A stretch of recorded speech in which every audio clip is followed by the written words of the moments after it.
بسم اللہ الرحمن الرحیم۔ اعوذ باللہ من الشیطان الرجیم، بسم اللہ الرحمن الرحیم۔ عزیز طلبہ کرام، آج ہم اصول الفقہ المظفر کا سبق نمبر 132 پڑھنے جا رہے ہیں، اور آج انشاءاللہ ہم بیان کریں گے کہ متعدد جملوں کے بعد اگر استثناء آ جائے تو اس استثناء کا حکم کیا ہوگا۔ گزشتہ درس میں ہم نے یہ بیان کیا تھا کہ ہمارے سامنے متعدد جملوں کے بعد اگر استثناء آ جاتا ہے تو اس کے حوالے سے ہمارے سامنے 4 طرح کے اقوال آتے ہیں۔ پہلے قول والوں نے کہا تھا کہ یہ استثناء جو ہے اس کو ہم صرف آخری جملے کی جانب پلٹائیں گے۔ دوسرے قول والوں نے کہا تھا کہ نہیں، ہم اس کو تمام جملوں کی جانب پلٹائیں گے۔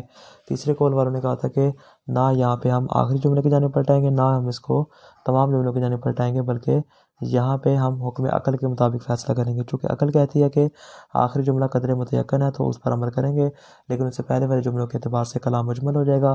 جب کلام مجمل ہو جائے گا تو وہاں پر اصالت العموم بھی جاری نہیں ہو سکے گی۔ آج بیان کرنے جا رہے ہیں چوتھے قول کو اور چوتھے نظریے کو۔ یہ والا جو قول ہے یہ مرزا نائینی اور مرحوم مظفر کا، یعنی مرحوم مظفر کے جو استاد بزرگوار ہیں مرزا نائینی رحمہ اللہ، یعنی استاد و شاگرد دونوں اس نظریے کے قائل۔ ان کے نزدیک جو ہے اس قول میں تفصیل پائی جاتی ہے۔ تفصیل کیا ہے؟ فرماتے ہیں کہ ہم دیکھیں گے ہمارے سامنے جو جملہ آ رہا ہے ہم اس کے مطابق فیصلہ کریں گے۔ اگر تو یہ عمومات جو جتنے بھی جملات میں آ رہے ہیں اگر تو ان تمام کا موضوع ایک ہی ہو، اس طرح کہ اس موضوع کو کلام کی ابتدا میں ذکر کر دیا گیا ہو، فرماتے ہیں اس صورت میں کیا ہے، اس صورت میں ہم انشاءاللہ پھر آگے بیان کریں اس بات کو کہ یہاں پر پھر کیا ہوگا، استثناء کا تعلق سارے کے سارے جملوں سے ہوگا، صرف آخری جملے کے ساتھ نہیں ہوگا۔ دوسری صورت میں چل آگے آ رہی کہ جہاں پہ موضوع کا تکرار ہوگا۔ الرابع التفصیل بین ما اذا کان الموضوع واحدا للجمل المتعاقبہ لم یتکرر ذکرہ۔ فرماتے تفصیل ہے اس بات کے درمیان کہ اگر تو سارے پیدر پہ آنے والے جملوں کا جو موضوع ہے وہ کیا ہو، ایک ہی ہو، لم یتکرر ذکر، اور ان کے ذکر کا تکرار نہ ہو۔ یعنی کیا مطلب؟ یعنی وقد ذکر فی صدر الکلام، موضوع کا تکرار نہ ہو بلکہ موضوع کلام کی ابتدا میں ایک مرتبہ بیان کر دیا گیا ہو۔ ابتدا میں موضوع آیا، پھر پہلا جملہ آیا، پھر دوسرا جملہ آیا، تیسرا آیا، چوتھا آیا، پانچواں آیا، الی آخرہ ہی، اور آخر میں جا کے کیا ہو گیا، استثناء آ گیا۔ فرماتے ہیں کہ اس میں تفصیل پائی جاتی ہے۔ دوسری انشاءاللہ آ گیا کہ جب موضوع متعدد ہو، یہاں موضوع واحد ہے اور دوسری تفصیل آئے گی موضوع متعدد ہو۔ مثل قول کا فرماتے ہیں مثال کے طور پہ احسن الی الناس واحترمہم وقد حوائجہم الا الفاسقین، لوگوں پر احسان کرو، واحترمہم لوگوں کا احترام کرو، وقد حوائجہم اور ان کی حاجات کو پورا کرو، الا الفاسقین سوائے فاسقوں کے۔ اب یہاں پہ دیکھیں احسن الناس پہلا جملہ، واحترمہم دوسرا جملہ، وقد حوائجہم تیسرا جملہ۔ پہلے والا جملہ آ رہا ہے اس میں الناس کیا ہے، موضوع ہے، موضوع کو ابتدائی کلام میں بیان کر دیا گیا، لیکن پہلا حکم احسان کا آیا، پھر احترام کا آیا، پھر قضاء حاجت کا آیا، لیکن آخر میں کیا کر دیا، استثناء کر دیا۔ اب یہاں پہ فرماتے ہیں چونکہ تمام جملات کا موضوع ایک جیسا ہے لہذا یہاں پر جو استثناء الفاسقین آیا یہ تمام کے تمام جملوں سے مربوط ہوگا، یہ صرف آخری جملے سے مربوط نہیں ہوگا۔ یہ ہوگی تفصیل کی پہلی صورت۔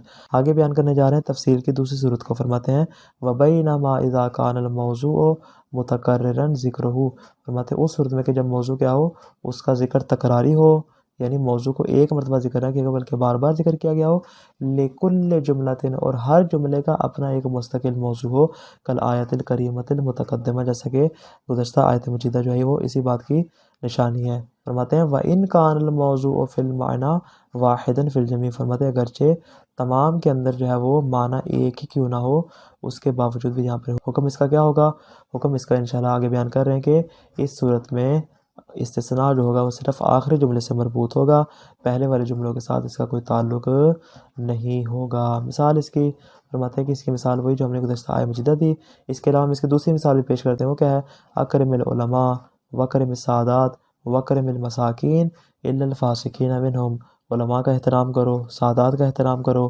مساکین کا احترام کرو، لیکن ان میں سے جو فاسق ہیں ان کا اکرام نہ کرو۔ اب دیکھیں اکرم العلماء یہاں پہ موضوع الگ ہے، اکرم سادات اکرام کا یہاں موضوع الگ ہے، اکرم المساکین یہاں موضوع الگ ہے، لیکن فرماتے فاسقین منہم آخر میں استثناء آ گیا۔ یہ جو استثناء ہے اس کا تعلق صرف اکرم المساکین کے ساتھ ہوگا، پہلے والے جملات کے ساتھ نہیں ہوگا۔ کیوں؟ اس لیے کہ یہاں پہ ہر ایک اپنی اپنی جگہ پر مستقل موضوع ہے۔ اسی بات کو آگے انشاءاللہ بیان کریں گے۔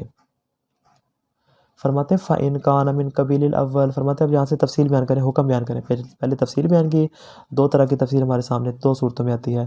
فرماتے ہیں کہ اب ان تفصیل کا حکم بیان کر رہے ہیں. فرماتے ہیں کہ فَإِن كَانَ مِن قَبِيلِ الْأَوَّلِ، اگر یہ پہلی صورت سے ہو. پہلی صورت سے کون سا مطلب کہ جہاں پہ کلام کے اندر ایک ہی موضوع ہو اور اس کو کلام کی ابتدا میں بیان کر دیا جائے اور آخر میں ایک استثناء آ جائے. فَهُوَ ظَاهِرٌ فِي رُجُوعِهِ إِلَى الْجَمِيعِ، فرماتے ہیں اس بات میں ضرور رکھتا ہے کہ اس کو تمام افراد کی جانب پلٹایا جائے گا. کیوں؟ لِأَنَّ الْإِسْتِثْنَاءَ إِنَّمَا هُوَ مِنَ الْمَوْضُوعِ بِاعْتِبَارِ الْحُكْم.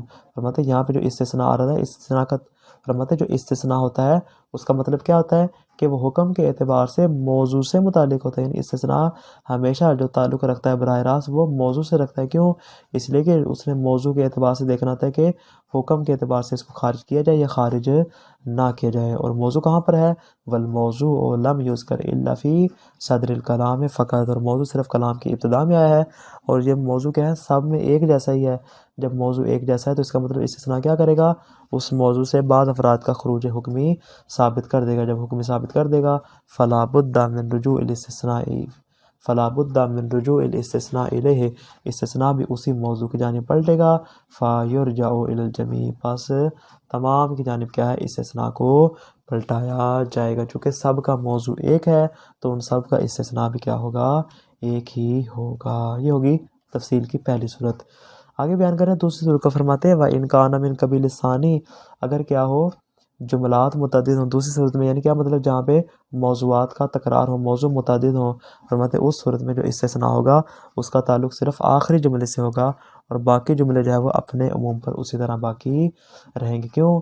اس لیے کہ چونکہ یہ بات ہم نے ابھی بھی بیان کیا، دوبارہ بیان کریں کہ استثناء مربوط ہوتا ہے موضوع کے ساتھ. چونکہ ہر جملے کے اندر مستقل اور الگ الگ موضوع بیان کیا گیا ہے، لہذا یہاں پر ہر موضوع کے اعتبار سے اس کا اپنا حکم ہوگا. چونکہ استثناء آخری جملے کے ساتھ آ رہا ہے اور آخری جملے کا اپنا مستقل موضوع ہے، لہذا یہاں پر استثناء اسی سے مربوط ہوگا اور پہلے والے جملوں کی جانب پلٹانا محتاج دلیل ہوگا. فرماتے وَإِن كَانَ مِن قَبِيلِ الثَّانِي، اگر یہ دوسری صورت میں سے ہوا. یعنی کیا مطلب؟ اگر اس کے موضوع متعدد ہوئے فَهُوَ ظَاهِرٌ فِي الرُّجُوعِ إِلَى الْأَخِيرَةِ، اس صورت میں جو استثناء ہے وہ صرف آخری جملے کی جانب پلٹے گا. کیوں؟ لِأَنَّ الْمَوْضُوعَ قَدْ ذُكِرَ فِيهِ مستقلاً، اس لیے کہ آخری جملے کے اندر موضوع کو مستقل طور پہ ذکر کیا گیا ہے. فَقَدْ أُخِذَ الْإِسْتِثْنَاءُ مَحَلَّهُ، فرماتے اس صورت میں استثناء بھی اپنے محل پر واقع ہوا ہے اور اس کا آخری کے ساتھ ہی تعلق ہوگا. وَيَحْتَاجُ تَخْصِيصُ الْجُمَلِ السَّابِقَةِ إِلَى دَلِيلٍ آخر مفقود بالفرض، فرماتے ہیں کہ اور پہلے والے جملوں کی جانب استثناء کو پلٹانا ایک دوسری دلیل کا محتاج ہوگا جو کہ یہاں پہ موجود نہیں ہے. جب موجود نہیں ہے گویا کہ سارے کے سارے جملے اپنے عموم پر باقی رہیں گے. فَيُتَمَسَّكُ بِأَصَالَةِ عُمُومِهَا، تمام جملوں کی جو اصالت عموم ہوگی اس کی جانب رجوع کیا جائے گا اور اس کے مطابق ہی عمل کیا جائے گا. یہاں تک بات ہوگی مکمل. آگے بیان کرنا چاہیے کہ اعتراض کو اور ایک اشکال کو. فرماتے ہیں وَأَمَّا مَا قِيلَ، فرماتے ہیں صاحب کفایہ کے اشکال کرتے ہیں کہ اعتراض کرتے. کیا فرماتے ہیں؟ وہ کہتے ہیں کہ جناب اس صورت میں جو آپ نے کہا کہ پہلے والے جملوں میں اصالت العموم جاری ہوگی اور استثناء کا تعلق صرف آخری جملے سے ہوگا. فرماتے ہیں جناب یہاں پہ اصالت العموم اصلا جاری ہو ہی نہیں سکتی. کیوں؟ اس لیے کہ کلام میں جملوں کے آخر میں استثناء ہے اور یہ بات ہم پہلے بھی بیان کر چکے ہیں کہ کلام کے اندر جب ایسی چیز موجود ہو جو ما یصلح للقرینہ، قرینہ بننے کی صلاحیت رکھتی ہو، فرماتے ہیں اس کے ہوتے ہوئے آپ اصالت العموم کو جاری نہیں کر سکتے. ممکن ہے کہ متکلم نے اس استثناء کو تمام جملوں کے لیے قرار دیا ہو، بس جب یہ احتمال پایا جاتا ہے کہ ممکن ہے آخری کے لیے ہو، ممکن ہے سب کے لیے ہو، فرماتے یہ والا احتمال جو ہے کلام کو مجمل کر دے گا. جب کلام مجمل ہو جائے گا فرماتے یہ اپنے عموم پر بھی باقی نہیں رہے گا. اما ما قیل، فرماتے جو بات کی گئی ہے کون سی والی؟ یہ ما قیل کا اشارہ صاحب کفایہ کے اعتراض کی جانب ہے. فرماتے جو صاحب کفایہ نے فرمایا کیا؟ ان المقام فی باب اکتناف المقام بما یصلح لیکون قرینہ، فرماتے ہماری جو بحث ہے کس بارے میں کہ اس کلام کے اندر ایک ایسی چیز پائی جاتی ہے جو کہ قرینہ بننے کی صلاحیت رکھتی ہے. جب قرینہ بننے کی صلاحیت رکھتی ہے فلا ینعقد للجمل الاولی ظہور فی العموم، فرماتے جو پہلے والے جملے جتنے بھی ہیں ان سب کا عموم میں ظہور ثابت نہیں ہوگا. جب عموم ثابت نہیں ہوگا فرماتے پس اس صورت میں آپ اصالت العموم بھی جاری نہیں کر سکتے. گزشتہ جملے بھی کیا ہو جائیں گے؟ سارے کے سارے مجمل ہو جائیں گے. مصنف فرماتے اما ما قیل، جو صاحب کفایہ نے اشکال کے اعتراض فرمایا ہے، فلا وجہ لہ، میرے نزدیک ان کا یہ اعتراض درست نہیں. کیوں درست نہیں ہے؟ فرماتے لأنہ لما کان المتکلم حسب الفرض قد کرر الموضوع بذکر، فرماتے ہیں اس لیے کہ متکلم مقام بیان میں ہے اور اس نے موضوعات کا تکرار کیا ہے، موضوع واحد نہیں یہاں پہ بلکہ ہے موضوعات کا تکرار کیا ہے۔ اگر متکلم چاہتا تو ہر موضوع کے ساتھ اس کا اپنا اپنا الگ الگ استثناء بیان کر سکتا تھا، کیوں؟ متکلم مقام بیان میں تھا، اس کے پاس اختیار تھا، وہ ارادہ کرتا تو ایسا کام کر سکتا تھا کہ ہر ایک موضوع کو بیان کرتا، اس موضوع کے ساتھ اس کے استثناء کو بیان کرتا، لیکن چونکہ اس نے استثناء کو بیان نہیں کیا اور صرف کیا ہے ہر ایک موضوع کے بعد ایک ہی استثناء پر اکتفا کیا ہے، فرماتے ہیں یہاں پر پھر استثناء بھی اسی جملے کے ساتھ ہوگا، سارے جملوں کے ساتھ اس کا کوئی تعلق نہیں ہوگا۔ لأنه لما كان المتکلم حسب الفرض قد کرر الموضوع بذکر، فرماتے ہیں متکلم نے جو ذکر کر کے کیا کیا موضوع کا تکرار کیا ہے، وقتفا باستثناء واحد، ایک موضوع، دو موضوع، تین موضوع، چار موضوع، مختلف موضوعات بیان کر کے، لیکن اس نے کیا کیا ایک ہی استثناء پہ اکتفا کیا ہے، وَهُوَ يَأْخُذُ مَحَلَّهُ بِالرُّجُوعِ إِلَى الْأَخِيرِ، فرماتے وہ اپنے محل پر واقع ہوگا اور وہ صرف آخری جملے کی جانب پلٹے گا، پہلے والے جملوں کے ساتھ اس کا کوئی تعلق نہیں ہے، کیوں؟ فرماتے فَلَوْ أَرَادَ إِرْجَاعُهُ إِلَى الْجَمِيعِ، اگر وہ اس بات کا ارادہ رکھتا کہ اس کو تمام جملوں کی جانب پلٹایا جاتا، لَوَجَبَ، یہاں واجب ہوتا کیا، أَن يَنْصِبَ قَرِينَةً عَلَى ذَلِكَ، کہ وہ کیا کرتا اس بات پر قرینہ قائم کرتا کہ فلاں موضوع میں بھی میری استثناء مراد ہے، لہذا قرینہ بیان کرتا، استثناء بیان کرتا اور اپنی اس بات کو واضح کر دیتا، چونکہ وہ مقام بیان میں تھا اس کو بیان بھی کر سکتا تھا، بس جب اس نے بیان نہیں کیا تو اس کا مطلب اس نے مراد بھی نہیں لیا۔ اب اگر اس کے بیان نہ کرنے کے باوجود بھی آپ یہاں پہ کیا کریں، اس کو تمام کی جانب پلٹائیں، فرماتے کانا مخل بے بیان ہے، تو یہ مولا کے بیان میں مخل اور معطل کرنے والا ہوگا، یعنی کیا مطلب، مولا نے تو یہاں پر صرف آخری جملے کا استثناء مراد لیا ہے اور آپ یہاں پہ کیا کر رہے ہیں، تمام جملوں کی جانب پلٹا رہے، جبکہ مولا نے اس کو مراد نہیں لیا۔